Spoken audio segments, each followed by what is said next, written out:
Assalomu alaykum, hurmatli do'stlar. Yangi obyektimiz xudo xohlasa bitti. Ko'rishingiz mumkin. Uyning oldiga kirish fasadga kichkinagina qilib, navis qilib qo'ydik.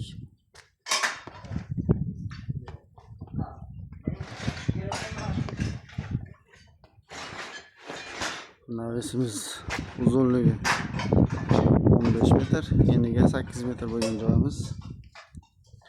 Firbalarimiz orasi 1.30 dan bir tomoniga shunaqa qilib, to'rttali qilib regl qildik.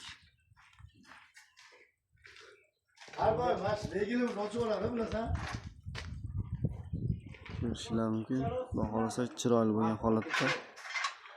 Men tunikaga tayyor holatda qilib qo'ydik. Tunikasini yopishini